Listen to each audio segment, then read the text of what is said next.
21 fights in 5 years. Kevin Holland's strength of schedule is just absolutely insane. Let's talk about it in depth in this video. Hello and welcome to Bloodsport MMA. Salam alaikum to everyone. Kevin the Trailblazer Holland, Kevin Big Mouth Holland, whatever you want to call him. I mean, he came into the scene out of nowhere. Somehow he got a lot of hype and people started to acknowledge him when he beat Chacare Souza, right? With that beautiful upwards ground and pound, if you want to call it like that. Something that we have never really seen before, especially against an elite grappler like Chacare Souza, right? And that's when he got his first big waves of attention, right? And he continued to create attention by fighting a lot, talking in every fight, right? That's why they call him Big Mouth as well. He just talks a lot during the fights. He takes a lot of short notice opportunities. I mean, there was a time whenever a middleweight fell out of a fight, the first name that came up was Kevin Holland, because Kevin Holland he should fight at welterweight, but he often fights at middleweight. The reason being is because Kevin Holland, those are his own words, loves to stay active and take short notice fights. Mic check, 1 2 1 2. Got Kevin on the mic. What we gonna do? Woo woo. Especially as well because they pay well, and he himself said on the Jackson podcast, which I don't know what I should think about that statement, but he said that he's not in here for any belts. He does not care if he's ever going to be champion. He really does not care about that at all. The only thing he cares about is making money. And that's why he said he even doesn't want to be champion, because whenever he's champion, he can't fight as often or this. He just named some crazy reasons. But he stayed active because of that. He always took the short notice opportunities, and that's also why the UFC pays him so well, right? So let's go through his schedule in the last 5 years. Let's start with 2020. Or we can also start with 2019 if you want. He fought 3 times in 2019 in the UFC.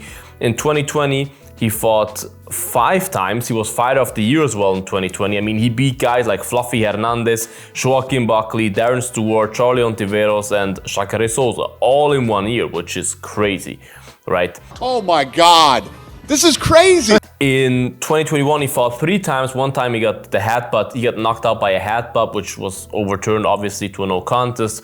This and that, or to a draw. It was overturned to a draw, okay. And then he fought Marvin Vettori and Derek Brunson. I think those were both short notice opportunities, and he lost them both. Kevin is a journeyman, you could say. He doesn't really care about losing too much, which is why he takes all those fights. And in 2022, he fought 4 times again. Fought Wonderboy Thompson, Khamzat Chimaev, Tim Means, and Alex Oliveira. I mean, 2 of them, Tim Means, Alex Oliveira, are legends and veterans of the game, and Khamzat, okay, Stephen Thompson as well, legend and definitely a veteran of the game, but Thompson was still a threat back then, and that's also why Thompson won that fight. And Khamzat Chimaev, an absolute killer, right? He took the fight on 1 day's notice, by the way. He was preparing for some other fight. Anyways, then in 2023, he fought 3 times again. Jack Della Maddalena, Michael Chiesa, Santiago Ponzinibbio. 3 big names again, right? 2024, he fought 3 times again. Roman Dolidze, Michael Oleksiejczuk, and Michael Venom Page. 3 risky, high-level fights. And he loses a lot of them, actually, when you look at his record. But no one really cares. The UFC doesn't really care because he keeps showing up. He keeps being exciting. He fights exciting. He's just an exciting personality overall. He brings numbers, and he always shows up. He's never a guy that you need to worry about pulling out, being injured, whatever. He's always somehow healthy and fighting, which is crazy. And then in 2025, now it is just June, and he's already having his 3rd fight against Vicente Luque this year. He fought in January against Reinier de Ridder, fought in March against Gunnar Nelson, and now fighting Vicente Luque. It's just June. He probably, most definitely will fight at least 4 times this year again, which is just nuts. Because you have to see, those fights take a toll on your body. Of course, some of those fights end early, but a lot of those fights as well are grueling decisions. against the guy like Marin Vettori and all those guys who just hold him down the whole time, whatever. And he just does not care and just keeps stepping into that cage, and you have to respect that. And I was like, I wonder how much he gets paid. Because you have to see, fighting that often, when you get a nice paycheck, that's gonna pay off, man. And I did some research, and luckily enough, the Utah commission, there are 2 or 3 commissions that publish the purses, and he fought in Utah in 2023 when he beat Michael Chiesa, right? Now, I don't perfectly remember if it was a short notice opportunity. I don't think so, because just that you get the context, if you take a short notice fight, the UFC normally pays you a little bit extra for that, right?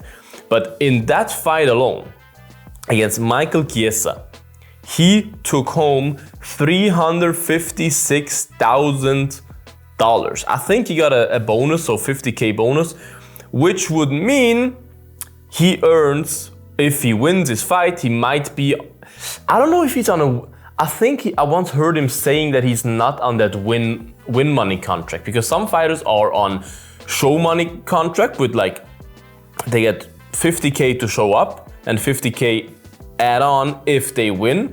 And a lot of veteran fighters that are in the business long enough get those contracts where they get paid flat. So they get paid, instead of 50 show up, 50 win, they get paid 100K. You know what I mean? And it could be that if he's win and show money, then he gets paid like 154,000. I'm bad at math, but that seems to be right? 153,000, sorry. But that's a lot already. But if he gets paid flat, $306,000, if that's every fight, then I understand why he does not care if he wins or loses. Because bro, if you just fight 3 times a year, that's nearly $1 million, and with the bonuses as well, that's, I would say, $1 million that you get paid a year, not even being a champion, nothing, and there's no sponsorships in there, nothing, which also come on top. I mean, $1 million a year for a journeyman, and I say that with the utmost respect. He is a journeyman. He loses probably more than he wins in the UFC recently. To get paid that amount of money is insane. And whether you love him or hate him, I mean, I definitely am not the biggest fan at the moment since that whole Rampage 4570 thing, but I always like Kevin Holland. I always like people that are characters, and he's keeping it real, is being who he is, and he keeps showing up. He keeps giving us exciting fights, and I always look forward to a Kevin Holland fight. So I hope he stays in the game for a couple more years. I hope he has continues to have more years like that, where he keeps fighting the whole time, and we can enjoy the Big Mouth even more. Write your opinion in the comments, you guys. What do you think about that whole schedule? Is that a lot? Do you think that's not even that much? Is there maybe a fighter that's fought more? Write in the comments. Like this video, subscribe to the channel, would appreciate that. Become a member, all that good stuff. Check out my merch, bloodsport.net. First link in the bio. Check it out, you guys. Stay bloody, and until the next one. Bye-bye. Bloodsport out.